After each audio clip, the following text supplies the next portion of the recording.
Hi, everybody. Rick DiClemente coming to you on this somber evening in February, a day after the shooting, and sending our prayers out to the kids down in Florida and the families.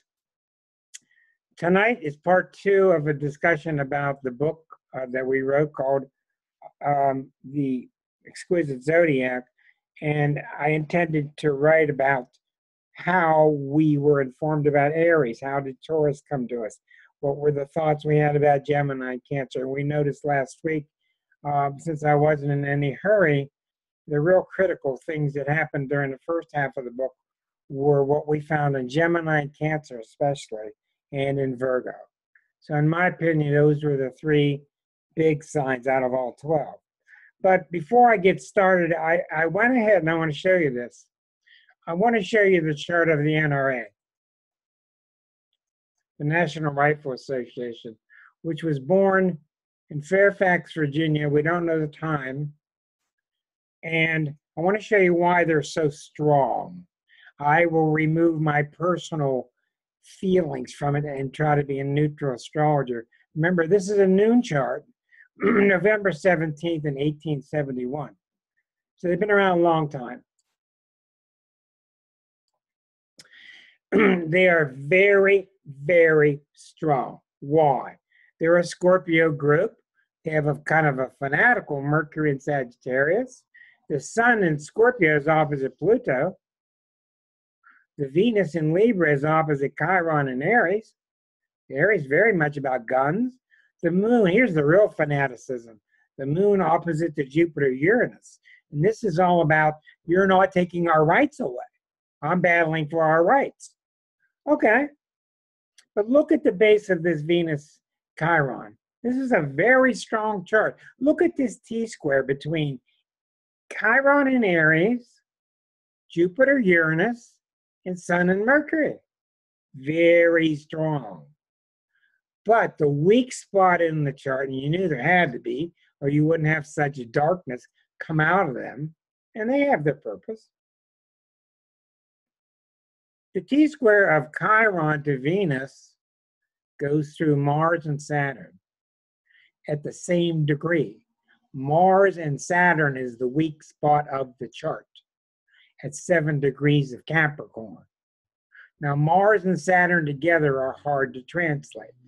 Whenever you have two planets that are of unlike, hi Susan, whenever you have two planets of unlike natures, they're very hard to translate, like Jupiter and Saturn, Saturn and Uranus.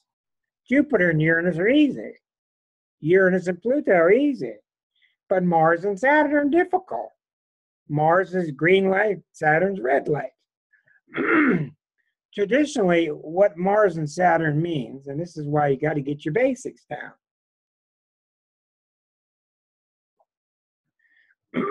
I'm hesitant to use the word opposite.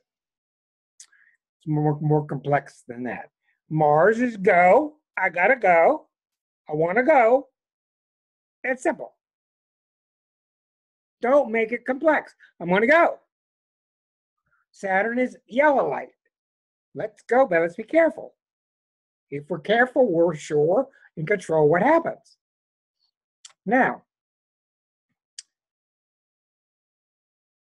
the Mars-Saturn is known as a military aspect. People with strong military aspects, people with Mars-Saturn oftentimes are interested in military, either as reading history or getting involved in the army, but it's stamina. You take the green light of Mars and you put it with the Saturn toughness and you got stamina. People like Brett Favre, people who last a long time in the NFL, athletes that play game after game after game after game, durability is Mars-Saturn because it's tough. But it's known as the frustration aspect. Frustration. People are born with it. And I call my clients that have it driving with their brakes on. Got the green light, got the red light, same time. Well, you want to go, but you don't. You want to go, but you're not sure. And it usually comes from parental pressure or past life pressure to be ultra careful. But the point is, this is what keeps the NRA going, beside the fact that they own the government and they own the Congress. to put it bluntly. Everybody knows that. But they're going through their 5th Saturn return now.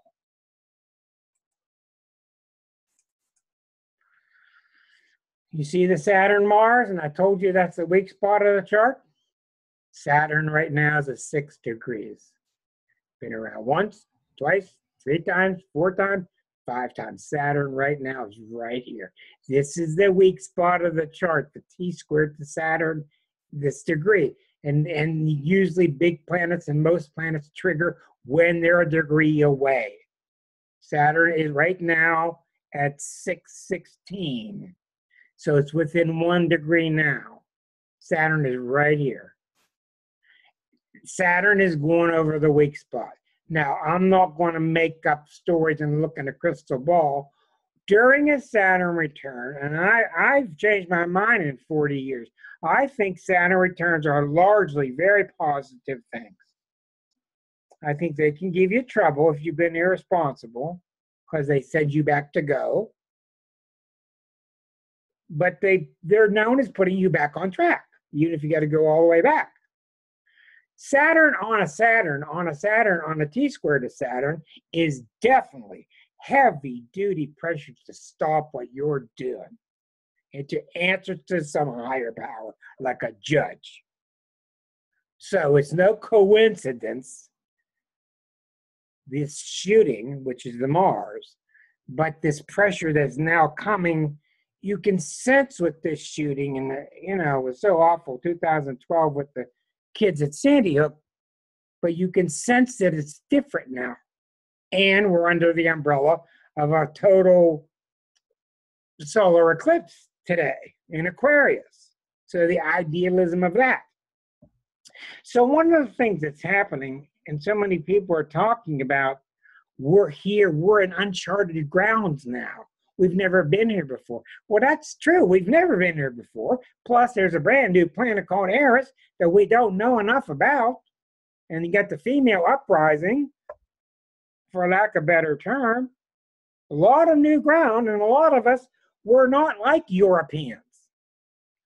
Europeans remember when Granddad went through this, and they remember when the aunt went through this, and they got this look on their face. They know that they're expendable.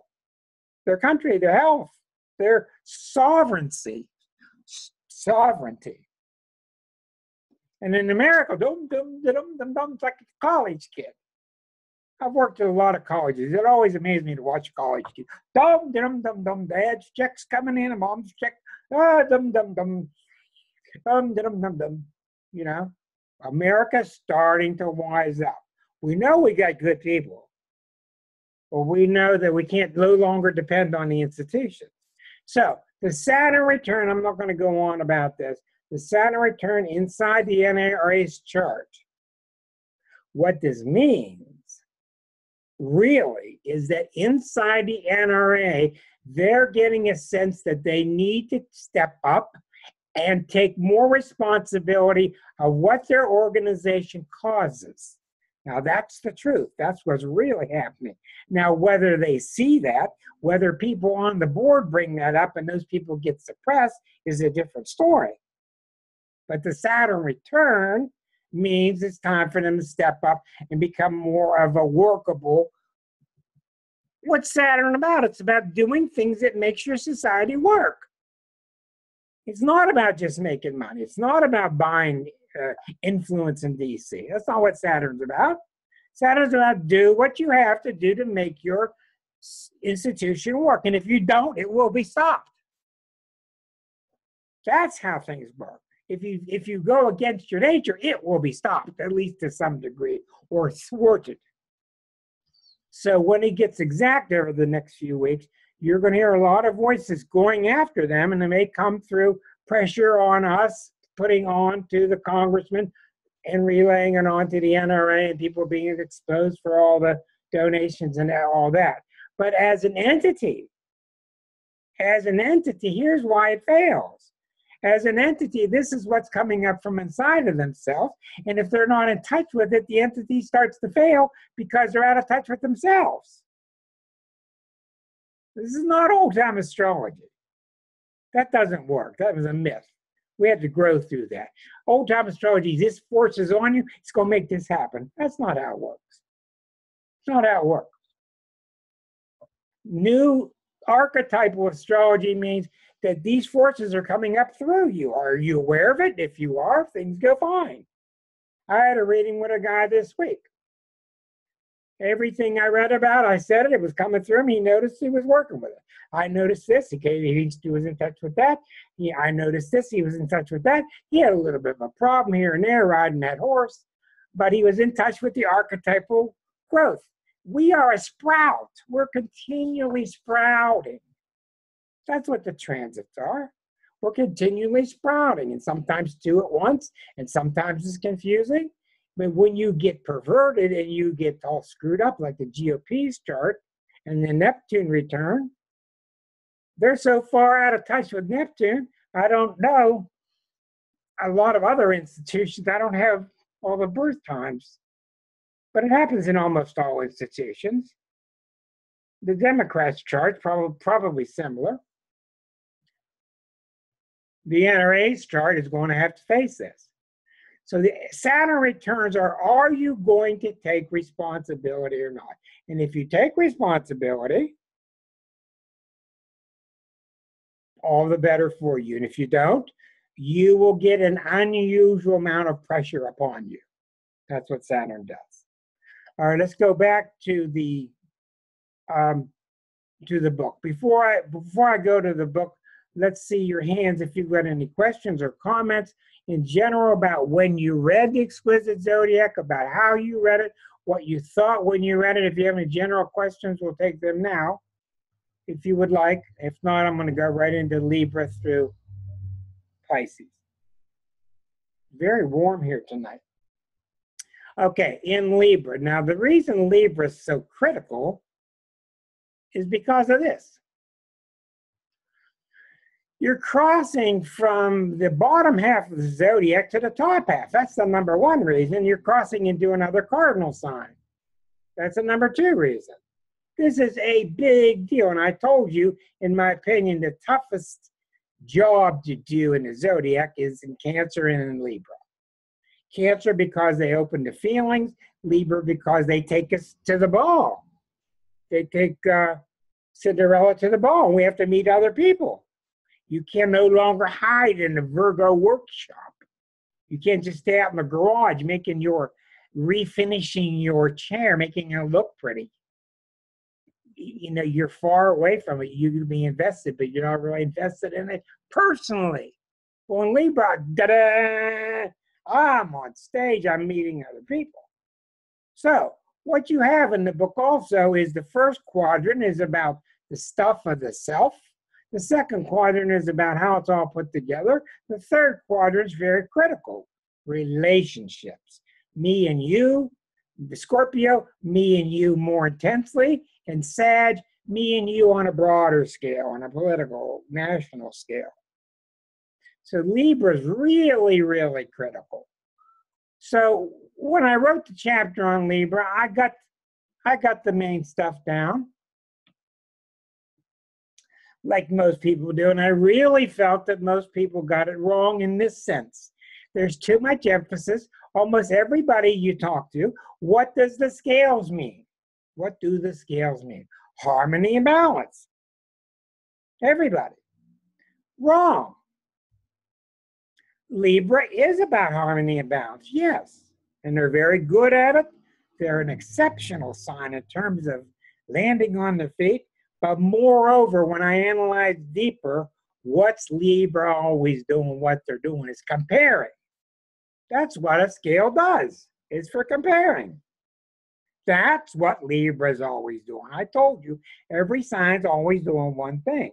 Libra's always comparing, socially, because of Venus.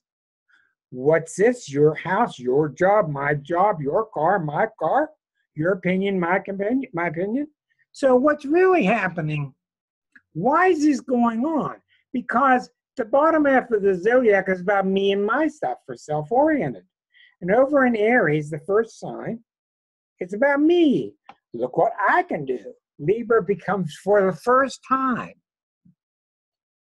What can we do? Who are we? Look at John Lennon, how he changed when he met Yoko. That's just one example.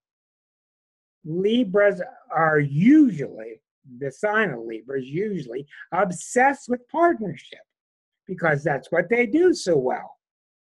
But the real partnering takes place in the next sign, Scorpio.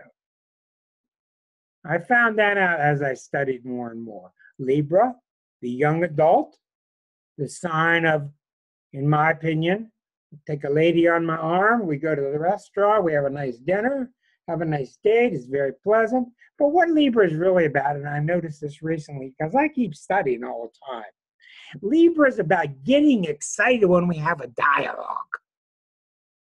That's what Libra is about. Oh, what's your idea? What's your idea? What's your idea? What's your idea? Something's freezing up on me. I'm not sure why.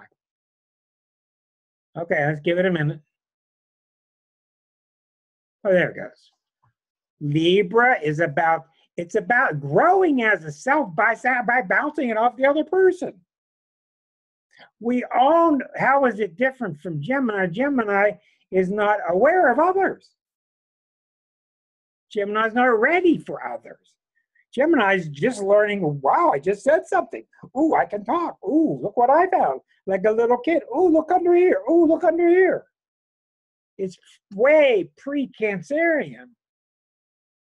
So Libra, I learned by working with it, and also I learned how easy Libras get over a breakup. Was a very big clue to me. And I can't tell you, but I can definitely tell you way over 60% of when Libra breaks up with somebody, they got somebody in the wings. And I'm not saying they're heartless because they can be very, very warm, wonderful people. But a lot of times when they break up, they got somebody waiting. And that tells me the relationship wasn't that deep to begin with. And it's not, because it's an air sign. Look at how John Lennon always besmirked being with McCartney. You know, he didn't like him, but boy, they worked together well. Look at the tension, Simon and Garfunkel, Libra, Scorpio. They need the partnering, but they're not ready to bring the emotion into it until the next sign. That's Scorpio, where it's back to emotion, and that's where you really get the intense emotional part. Now, Libras can be wonderful partners, and they can be very, very kind and tactful and beautiful and smooth, and everything around them needs to be pretty and balanced. And they have a real magic about them. And I really think there's something to this phrase of the small benefic. In old astrology, they called the benefic, the great benefic, Jupiter, and the lesser benefic they call Venus. And Venus is definitely the ruler of Libra, and I think the Earth rules Taurus. But Libras are not made for deep emotional work, and that's why Libras had it so hard since 2008, because here's why they've had it so hard. Since we've had Pluto going through Capricorn, 2008 all the way to 2023 right here, well, when I put Libra in the first house, when you want to analyze anything, you put it in the first house. When you put Libra over here, Libra, Scorpio, Sag, Capricorn. So for all Libras, they've had Pluto going through their fourth house.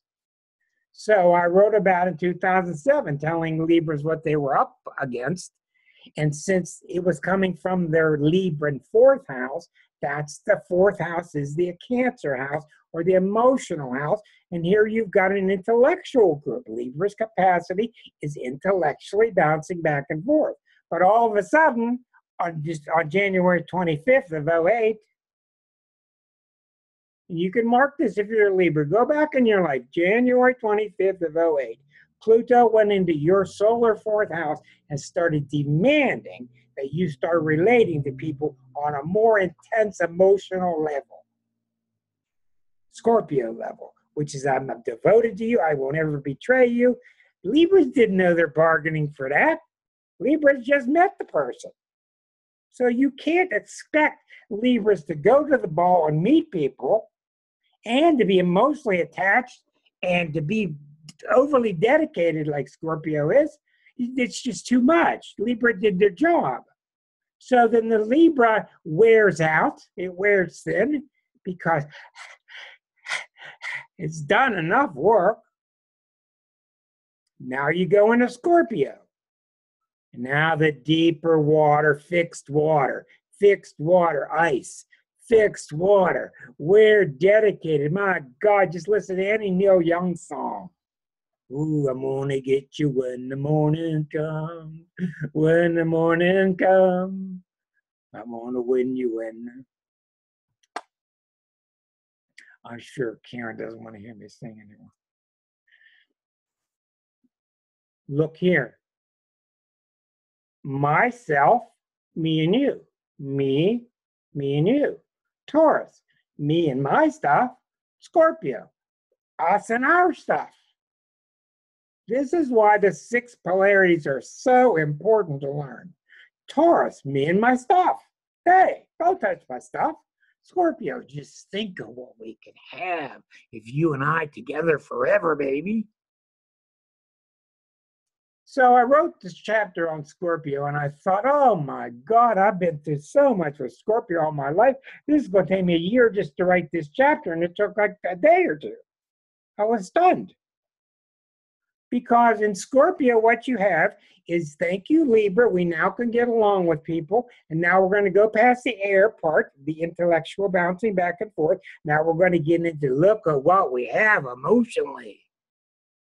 And I studied it, and I studied it and studied it.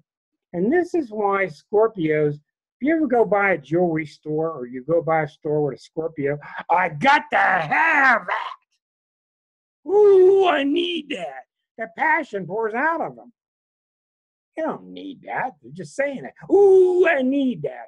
Scorpio is known for, I hate it. I love it. I hate it. I love it. Real black and white, because that's fixed water. Fixed water. I know who I love and I know who I hate. Now, Scorpio, like all signs, gets a lot of negative reputations. All signs get twisted. But it came down to 2 things. It's not the sign of jealousy. That's Leo. It is a sign of emotional jealousy, but that's different. Scorpio came down to 2 things. If my son or daughter is dating a Scorpio, I will say, revenge those different. Revenge is different. Revenge is because they're so obsessed with betrayal. Revenge is they want to kill themselves for betraying, and they project that on you. They can't stand betrayal, or what they see as betrayal. But that's all got to do with Pluto, and they're so dedicated. And the number 1 problem with Scorpios is being overly dedicated. In almost every case, they're overly dedicated. They won't give themselves a break. In situations where you could stay dedicated, but it's not going to help you. But let me get back to the 2 things. My son's going to date a Scorpio woman. When you walk away from her, do you feel empowered when you're with her? Or do you feel weakened, like she sucked from you? Because people love being around Scorpios because they're so damn strong. Scorpio is about courage. Well, they can't judge other signs. They have fixed emotions. Think how strong you would be if you didn't have to argue with your emotions. Think if your very nature was, this is how I feel and that's it. The rest of us go, well, I shouldn't feel that way. Well, when I shouldn't do this. And the Virgos are beating themselves up, and the Capricorn, what are they going to do? The rest of us are weakening ourselves by the battle. It's no pick-me being a Scorpio either. But they're based upon, I will never betray you. That's why you betray them and they're ready to go after you. Erica, you're just too fast for me, honey. Your ideas are so quick. So write them down and I'll get to them later. Write them down for later. So when you're with them and they're very strong, they make you feel stronger. But I tell you what, if they think you're weak, You better do some squirming, because this old saying about they look right through you, that's because they do look right through you. They can see you. You can't hide. You can't hide. They are looking through you.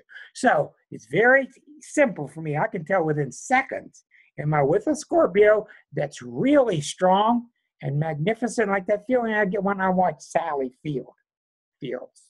Really strong emotionally. Julia Roberts. Very strong emotions. Or am I being sucked from? Are they psychically sucking from me? Weaken, then get the hell out. Second point, and this is more important. This wrapped it all up for me. Do they hate themselves? That's simple. That's why it took one day to write it. Scorpios are so hard on themselves, very much like Virgo. Virgos, look at all the mistakes you made. Scorpios, you stink at the soul level. Scorpios are tough on themselves. Now, I have Scorpio friends that have Jupiter, and they have the moon here, and they have other things that soften them, and these people are wonderful. But if you've got one that's got too much, especially ones with Saturn, Mercury, and Scorpio, they're so tough on themselves, and they just don't consider giving themselves a break. Well, no wonder they're that way with you, and no wonder they're that way with them, and they're hard on everybody. And I know Scorpios that can't get along with anybody, and they look down their nose at everybody as being a weakling. And in their mind, if you're weak, you deserve to die. Those types. Write your questions down. Scorpio is about, if you're weak, you deserve to die, because Scorpio and Pluto's job is, I allow weakness to exist so long, and I am the final stamp. I will stop it. My job is to expedite your demise. Somebody's got to be the final say, and that's Pluto. And hopefully you can go through it and be born again. That's what's going on in the United States with the Pluto return. We're seeing so much of our corruption, and you can start to see some seeds of the rebirth. You can see it. It's all going on at the same time, but it came down to those two things. Do you feel empowered when you're with them? Do they hate themselves? That's why the whole chapter ended up being, and I work with parents that have young Scorpio children. And I work with the parents and tell them, you've got to teach this child to be easy on themselves. And I encourage the parents to get the child a dog or a cat, because they need to raise something around them that poops on the floor, that makes a mistake. And they need to learn that these are natural mistakes, and they can't be hard on them. But if you've got somebody with too much Scorpio, and sometimes that's 2 or more planets, if you got too much Scorpio, they're just so hard on themselves, there's nothing you're going to do about it, and just get out of the way. Get out of the way. When they're wonderful, and it's usually all dependent on their ability to be a little more lenient on themselves. You see, Virgos see leniency as you're weak because you're not working hard. Scorpios see leniency as you're being weak because you don't have any balls, no courage. Think of George Patton. There's a Scorpio for you. Okay, so what happens in Libra? Libra brings in the partner, learns to socialize. Scorpio gets in bed with them and gets the passion going. And the Scorpio is all about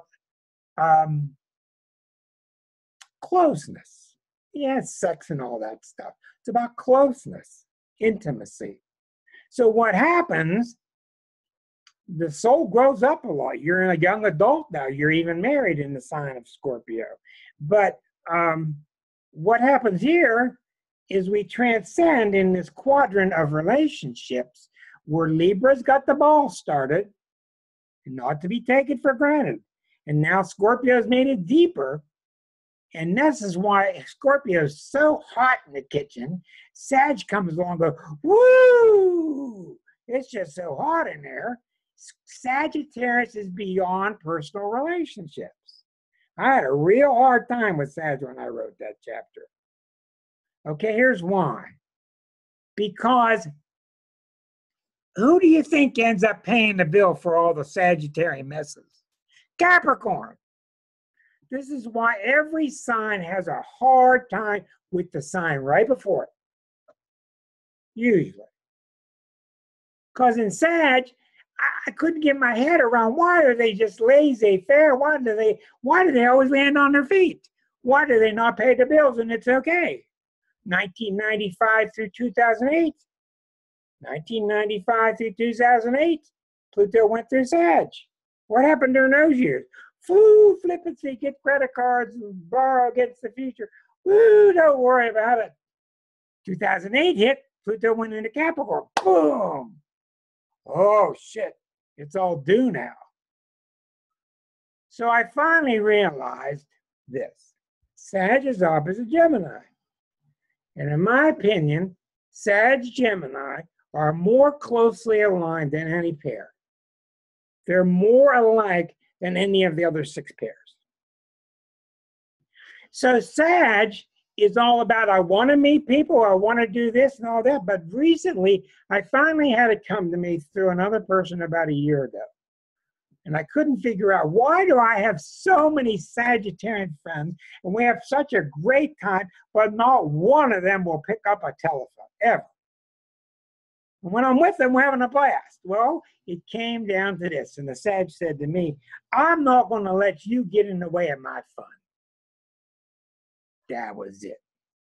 That was the key statement. I'm not going to let you or that or that or that or whatever get in the way of my fun. Well, to a sober Capricorn with duty and responsibility, I freaked out at that. Ooh, how dare you. Like the old man that we are. And I realized Sag has to be that way. There has to be a sign that's that way. And remember, in the old days, Saturn was the edge of the zodiac. Jupiter is pre-Saturnian. We had Jupiter, then we had Saturn. That was what we thought the zodiac was. And Jupiter has this phenomenal desire to grow. I want to go. I want to grow. I want to reach. I'd say, where do you want to go? I want to go on vacation. Where? I don't care. What do you want to major in? I don't know. I want to do all these things.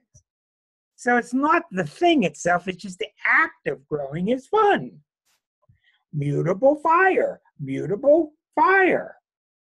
The fireworks coming out of the castle. I don't care. I want to have the fun of having the fireworks. Woo! So when you're with a Sag, you're having fun. Gemini, they're having fun back in the sandbox. Sag is over there with Disney's castle with the fireworks. Gemini's back in the sandbox. Small. Jupiter's big. Sag is big. They're really closely aligned, those 2 signs. In a way, Sagittarius becomes anti-emotional. Not that they're cold, but what they are, their butt just got burned in Scorpio. They don't want the heavy-duty drama, of dedicated betrayal, they don't want that anymore. They want it to be fun. You see? Everybody's a good guy in the zodiac, but everybody has their limitations. So Sag comes along and completes that quadrant of relationships by what's going on in your country, what's going on in mine, and Harvard and Yale and at the Sorbonne. You see? And we're learning and we're expanding because we're not just one-on-one relationships that we paid such a price. And look at the, my God, look at where Sagittarius is configured. Look at that. This is why Liza named this chapter Between a Rock and a Hot Place. So between Scorpio and Capricorn, the 2 most serious signs of the zodiac, you got the most frivolous. Between a rock and a hot place. This is why, because Sag knows what's coming. It knows it's the period right before winter. It's just had its butt burned in Scorpio, and it's having fun because it really believes this really strange concept, Sagittarius. this really weird concept is life is here for us to enjoy. And that's what's so beautiful about Sag and Taurus. There are no signs, hello, Waldo the Sag. There are no signs that enjoy life more than Sag and Taurus. Taurus because of Venus, Sag because of Jupiter, and they're right. But see, Capricorn's different. So the Sag goes into Capricorn, and everything changes, becomes serious. It becomes the first sign of the last quadrant, which is really intriguing because of this. You've had this self growing up and put together, and now you're out there mixing with others, and now you can have exchange students in your country and go to the Olympics. But now we're going to start thinking about others, the world and beyond. This really should say the world and beyond. Capricorn, Aquarius, Pisces in general are the first signs that start to think about selves other than themselves. This is at a general archetypal level. And the Capricorn is imbued with this tremendous sense, and they all got this, duty and responsibility. You will never see a Capricorn that doesn't have those two. A strong sense of duty and responsibility. Now, what happens with Capricorn, being opposite Cancer, Cancer is I take care of myself, Capricorn's I take care of ourselves, myself, ourselves. I take care of us, the mother and the father of the zodiac.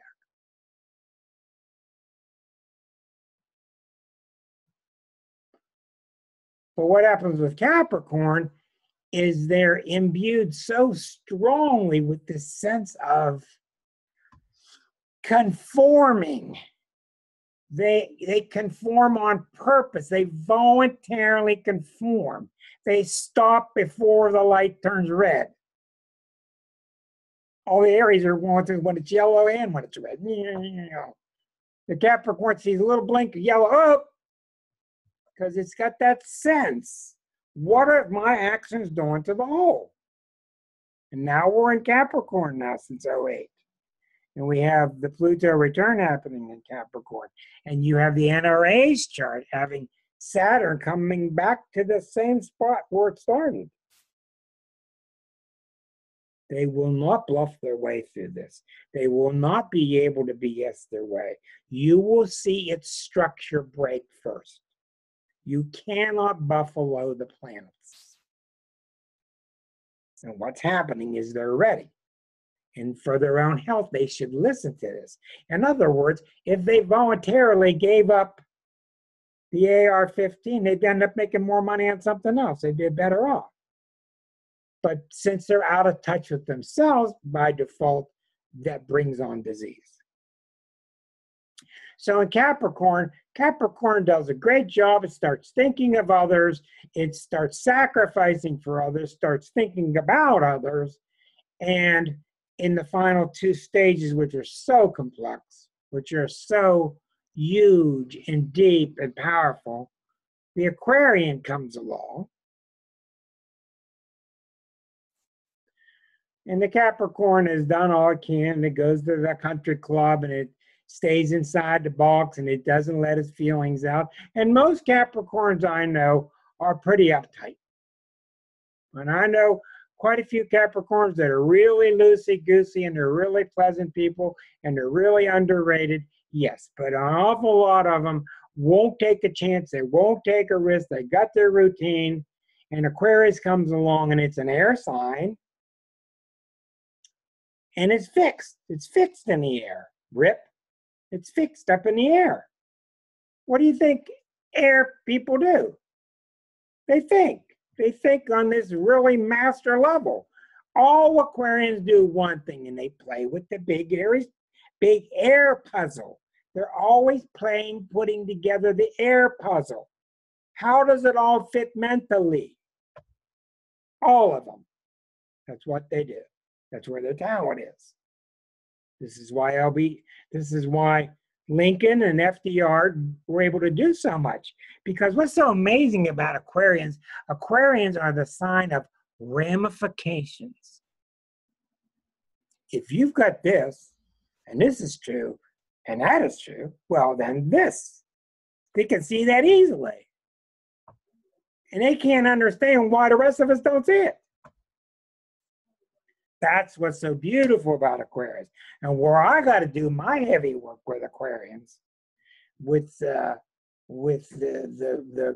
crowbar to loosen them up and get them going, is they go as far as they can go. They're at the 11th stage. They're the sign of friends. They're really true friends. They're really, truly loyal. But they're so obsessed with retaining individuality that they end up stuck. There's going to be something gnawing at you if you're stuck in individuality. There's going to be something gnawing at you if you're stuck in the mental world. The reason why, no matter how big and accurate your mental picture is, you're here and the mental picture is there. You have duality built in. There's the problem. There's the problem. And that's why this book was originally called Pisces, the Ultimate State, the ultimate sign. Not the best sign, but the ultimate state. Because that's what Aquarius has to give up, is the selfness to blend into the oneness. And all of us, no matter what we're doing, we're all driven by one urge. We're all driven by one urge. Whether the Cancer calls it somebody to love me, or the Libra calls it, oh, I want to get along with society. All of these things are the voices trying to draw us back home to the oneness. And the oneness can only come about when you give up the concept. Like Ram Dass said, when you're little, you have a concept of the world.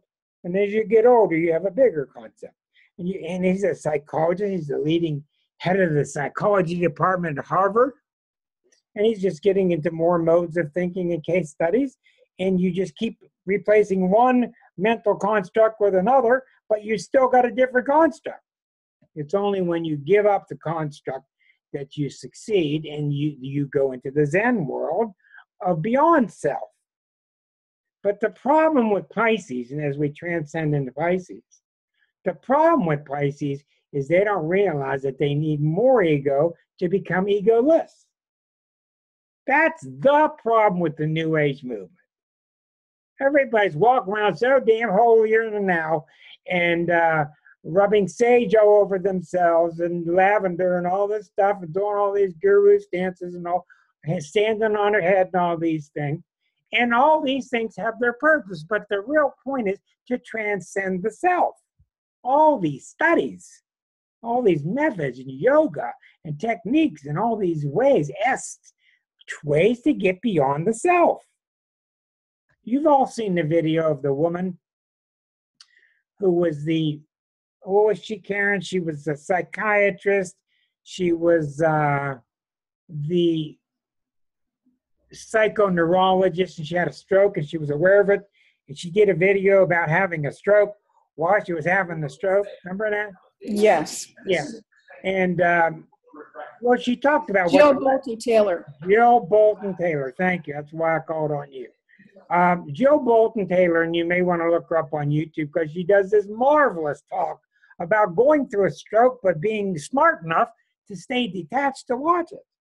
And the left brain is, oh, well, I got to do these things and I got to call 911. And the right side is like Jimi Hendrix black light experience. She's going off, woo, into an LSD trip, and it's just phenomenal, all these states she's going through. So it's these two different halves of the brain. And she eventually heals and went on to teach much about that. My Stroke of Luck. There you go. Thank you, Erica. So in the Pisces state, it's very difficult. And this is why Neptune transits are so hard. And you may not realize this. Neptune is the ruler of Pisces. And Neptune has been all over the USA's chart the last 10 years. This all started with the weapons of mass destruction and the lies and the deception, and then the square to the ascendant.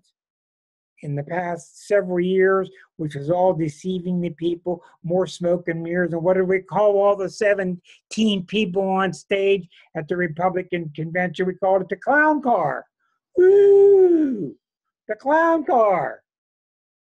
And they just bringing up more smoke and mirrors, more smoke and mirrors. Now they're left with just smoke and mirrors, and it's all becoming really little because it won't work because of the Neptune return inside the GOP's chart. So in the final stage, you get what Christ said. You get what Ram Dass said. When you lose yourself, you gain yourself. Well, Aquarius doesn't understand that. This is the final, hardest step in the zodiac between Aquarius and Pisces. Because Aquarius took all this time to get to Aquarius. So symbolic of victory. The self is born. Well, that was an illusion. The self is anchored. It gets its stuff. The self gets mind and talk, communication. It gets a family and it gets feelings. And it gets pride and expression. And it gets perfected and responsible. Then we get a mate. And then we really get a deeper connection and sex and love and intimacy. And we go to school and we get broader and we meet people at other governments and we compare our governments and we get a job and we're standing on top of the world and we recover ourselves and we become honoring of other people's individuality. And it can't stop there. You can't stop there because you're separate.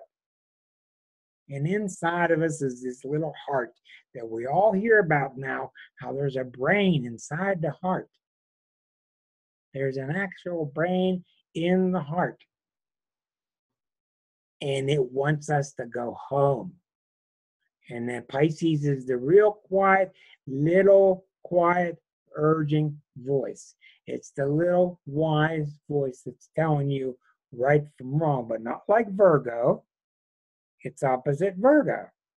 Virgo, that's not right, that's not, this is right, that's right, that's right way, wrong way, right way, wrong way. Pisces just senses. It senses what it's doing to the oneness. It naturally senses not to hurt any part of the oneness, which is why the chapter is called, Isn't He Silly? And if you know a lot of Pisces people, watch how many times they say that. Well, you'll be saying, oh, that son of a virgin, and you see what he did last time I heard. And the Pisces go, oh, and he's silly, and he's silly. Because they have a natural sense that we're one, and we're all just silly. We make mistakes. So the thing I have to work with so many Pisces is I have to teach them that it's okay to be more ego-centered. It's okay to be more me, because you're never going to go too far with it.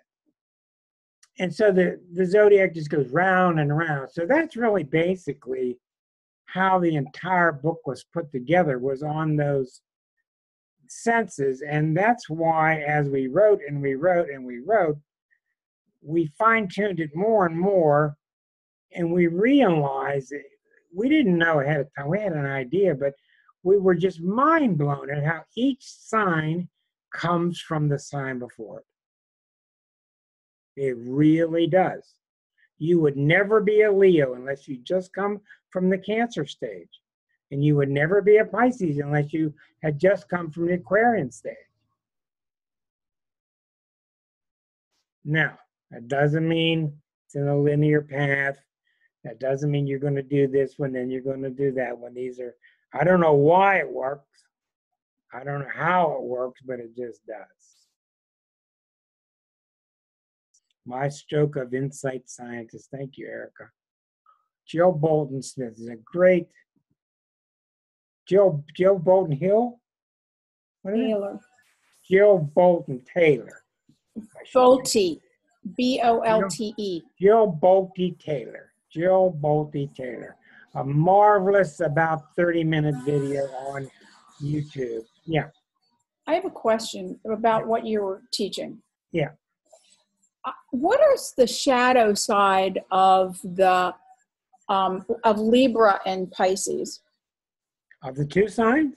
Yeah, those two signs Well, particularly. the shadow side of Libra, you got to remember all signs are nervous. All signs are nervous because they got a great big hill to climb in front of them. And, you know, think of Cinderella. She crosses that line out of Virgo and she goes into Libra, and they're nervous at the ball. They're nervous they're going to look stupid. They're nervous they're not wearing the right thing. They're nervous they're not speaking the right language. So Libras, as a knee-jerk reaction, their dark side is becoming too concerned about how they look, how people are going to see us. That's simple. And they put up a front. We want to look this way. Well, I've had so many clients have Libra parents, and some of them are very good, healthy Libra parents that teach them how to think. That's what their strength is. But a lot of them were not available to their children because they were out trying to get social points. Because to Libra, you got to be accepted socially. Number one. That's where the dark side comes in. Did you say Pisces, the other one? I'm going to turn everybody on here. Give me a moment here. I'm going to, give me 1 second. Put it on mute all.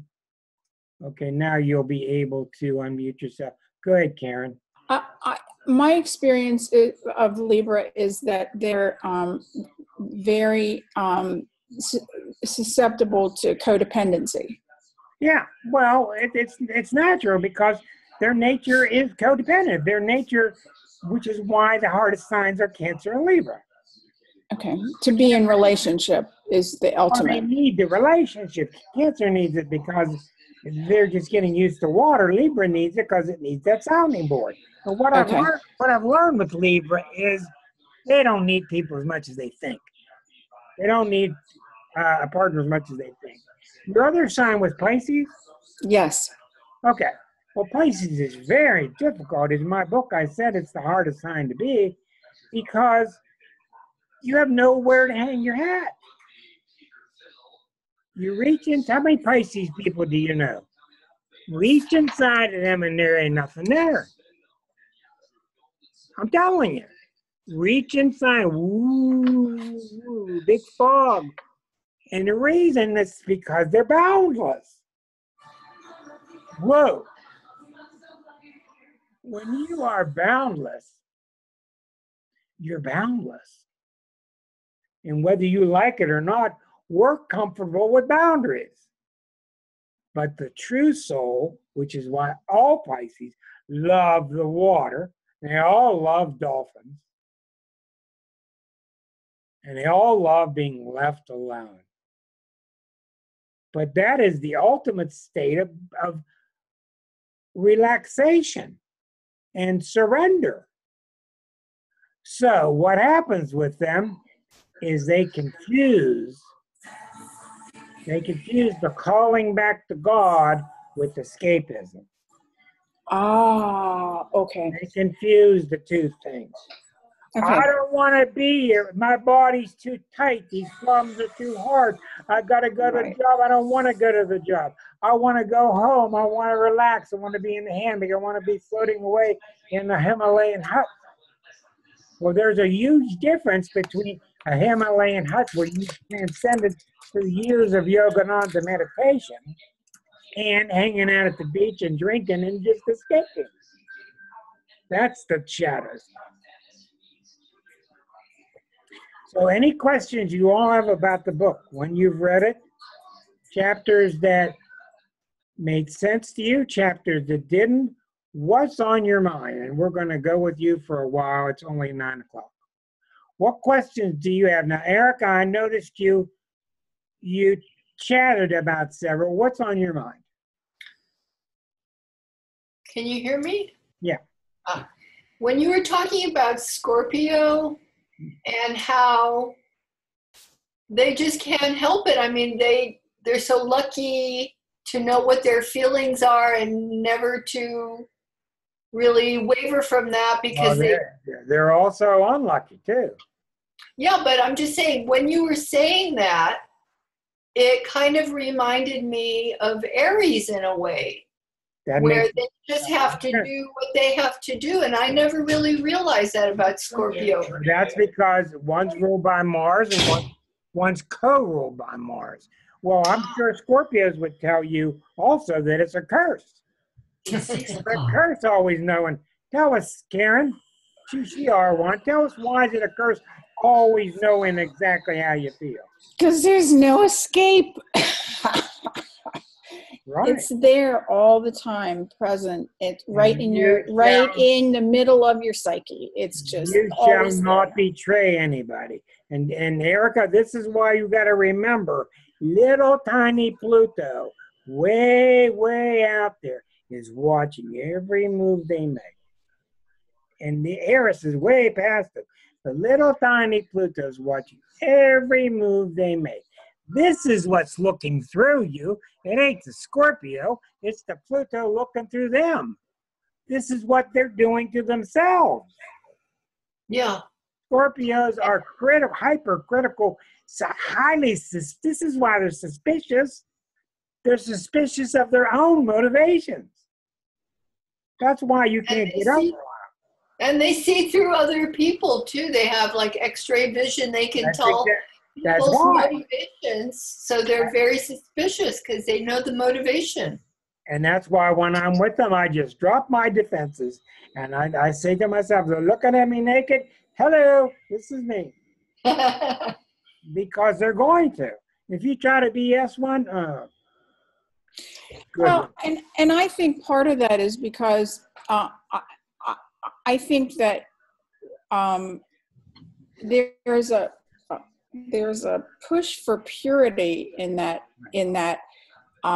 So if once they're committed to, whatever it is that they're passionate about, there's a purity about that, and they want the person on the other end of that to have pure motives too. This is why they often end up with Virgos, because Virgo is the other sign of purity, and this is why you look at the harsh but pure painting of Picasso. You look at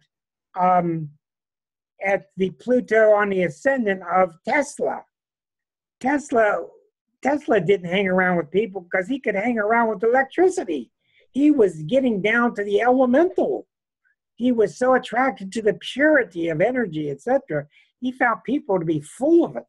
He just couldn't stand, he was a Cancer, but he couldn't stand the complex involvement, the complexities of human emotions. Now, Susan, you had a question earlier, Aver. You had a question about Saturn, Venus in Scorpio? Yeah, you were talking about Mercury in Scorpio. I don't remember. Yeah. Mercury and Scorpio can really be hard. Do you ever have anybody just tell you off like down to your core? Well, that is a Saturn, Mercury, and Scorpio. And I will say this, and I found it true. They don't want to just tell you off. They want to hurt you. Oh, wow. That is the malicious sign. Yeah. They want to hurt you. And their reasoning is, if you're weak, you deserve to be hurt. Okay. That's the reasoning. Now, Saturn, Venus, and Scorpio can be similar. It can be on a relationship level. Like if you got relationship problems and you're trying to have it out, like with your partner and have a nice discussion, well, you're usually not going to get real fair play from the Saturn, Venus, and Scorpio, because Saturn and Scorpio is really looking for somebody to take the blame. It's very tough. Saturn and Scorpio is tough. I've seen it be fair, but it needs some help, and I've seen it rip people up. I think what we'll do now is we will say goodbye to our friendly YouTubers, and thanks for joining us. You can join us every Thursday at 8 o'clock Eastern, and you can go to starself.com, my website, starself.com/unplugged to get the link, and this will appear tomorrow on YouTube. Good night.